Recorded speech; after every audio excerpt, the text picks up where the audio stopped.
43 ఏళ్లు తెలుగు జాతి ఆత్మగౌరవం కోసమై శ్రామిక కర్షక కార్మిక వర్గాల అభ్యున్నతికై అన్న నందమూరి తారక రామారావు గారి ఆశయాలతో పొరుడు పోసుకుని నారా చంద్రబాబు నాయుడు గారి విజన్ ని ప్రతిబింబిస్తూ ప్రాంతీయ పార్టీగా మొదలై దేశ రాజకీయాలను శాసించే స్థాయికి చేరిన తెలుగుదేశం పార్టీ ఏం చేసిందా చెప్తా విను. 40 ఏళ్ల క్రితం బ్రిటిష్ వారి నుండి వచ్చిన వ్యవస్థలో సొంత భూమి కోసం చేతులు కట్టుకుని నిల్చునే పరిస్థితిని బద్దలు కొడుతూ కరణం వ్యవస్థని రద్దు చేసి భూమి హక్కు పాస్బుక్లను ఇవ్వటమే కాదు, రైతు మోటార్లకు మీటర్లు తీసేసి 50 రూపాయలకే రైతులకు కరెంట్ ఇచ్చింది ఈ తెలుగుదేశం పార్టీ. వరకట్నం చావులున్న టైంలో ఆడపిల్ల ఆడపిల్లే తప్ప ఈడపిల్ల కాదనుకునే టైంలో మహిళలకు ఆస్తిలో సమాన హక్కు చట్టం చేసి వారికి భద్రతని భవిష్యత్తుని అందించడమే కాకుండా మహిళలకు రాజకీయాల్లో 33% రిజర్వేషన్ ఇచ్చిన పార్టీ ఈ తెలుగుదేశం పార్టీ. 40 ఏళ్ల క్రితం కరువులో జొన్న అన్నం తింటూ బియ్యం కొనుక్కోవటం అంటే బలిసినోడి అవ్వారం అనుకునే టైంలో 2 రూపాయలకే కిలో బియ్యం ఇచ్చి లక్షలాది కుటుంబాల ఆకలి తీర్చింది ఈ తెలుగుదేశం పార్టీ.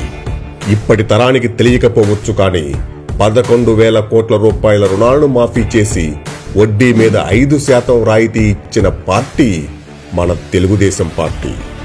తెలుగు గంగ, పోతిరెడ్డిపాడు, గాలేరు, నగరీ ప్రాజెక్టుల ద్వారా రాయలసీమలో నీటి పరవళ్లు తొక్కించి పోలవరాన్ని పరుగులెత్తించి వ్యవసాయ రుణాలకు సింగిల్ విండో విధానం తెచ్చి ప్రాథమిక వ్యవసాయ పరపతి సంఘాలను నెలకొల్పి రైతులకు అండగా నిలబడింది ఈ తెలుగుదేశం పార్టీ. నీరు లేక కరువు ప్రాంతాల్లో మొక్కలు మొలవని టైంలో ఎక్కడో ఇజ్రాయిల్లో చూసిన డ్రిప్ ఇరిగేషన్ తెచ్చి దాని మీద 90% సబ్సిడీ ఇచ్చి కరువు ప్రాంతాల్లో అందమైన పువ్వులు పూయించింది చూడు, అది తెలుగుదేశం పార్టీ. డ్వాక్రా సంఘాల ద్వారా మహిళా శక్తికి ఊతమిచ్చింది. మొట్టమొదటి మహిళా యూనివర్సిటీ, మొట్టమొదటి మహిళా స్పీకర్, ఆడపిల్లలకు సైకిళ్లు, దీపం పథకం, ఆడబిడ్డకు నిధి, పెళ్లి కానుక, స్కూలు విద్యార్థులకు శానిటరీ ప్యాడ్స్, మహిళలకు రైతు బజార్లలో షాపులు, డ్వాక్రా బజార్లు, మహిళలకు ఇళ్ల పట్టాలు ఇచ్చి మహిళా శక్తికి చేదోడుగా నిలిచి మోసధోరణుల్ని బద్దలు కొట్టింది మన తెలుగుదేశం పార్టీ. పక్కన చెన్నై, బెంగళూరు లాంటి నగరాలు ఉంటే కాళ్లకు బలపాలు కట్టుకుని దేశాలు తిరిగి పట్టుబట్టి వెంటబడి సాఫ్ట్వేర్ కంపెనీలను తెచ్చి సైబరాబాద్ అనే నగరాన్ని నిర్మించింది తెలుగుదేశం పార్టీ.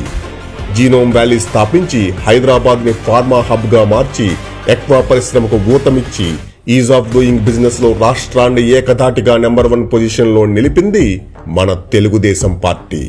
75 ఏళ్ల ఆంధ్రప్రదేశ్ చరిత్రలో 22,000 మెగావాట్ల విద్యుత్ ఉత్పత్తి చేస్తే దాంట్లో 14,500 మెగావాట్లు అంటే 60% కరెంటు ఉత్పత్తి చేసి కరెంటు బిల్లు పెంచకుండా 24 గంటల కరెంట్ ఇచ్చింది కూడా ఈ తెలుగుదేశం పార్టీనే. ప్రభుత్వ స్కూల్స్ లో ఇంగ్లీష్ మీడియం తీసుకొచ్చింది. 4 డిఎస్సీలతో అత్యధిక టీచర్ల నియామకం చేసింది. పార్టీ రంగులు లేకుండా బట్టలు, బ్యాగులు అందించింది. ఊరుకో పాఠశాల ఉండాలనే నిర్ణయం తీసుకుంది. IIT, IRDA, NIFT, national law school, ఐఎస్బీలను స్థాపించి 1 కిలోమీటర్ పరిధిలో ప్రైమరీ స్కూల్, 3 కిలోమీటర్లకు అప్పర్ ప్రైమరీ స్కూల్, 5 కిలోమీటర్లకు హై స్కూల్, మండలంలో జూనియర్ కాలేజ్, నియోజకవర్గంలో డిగ్రీ కాలేజీలను నెలకొల్పి యువత భవిష్యత్తుకు భద్రత కల్పించి ప్రజల ప్రాధాన్యతల్ని మార్చివేసింది ఈ తెలుగుదేశం పార్టీ.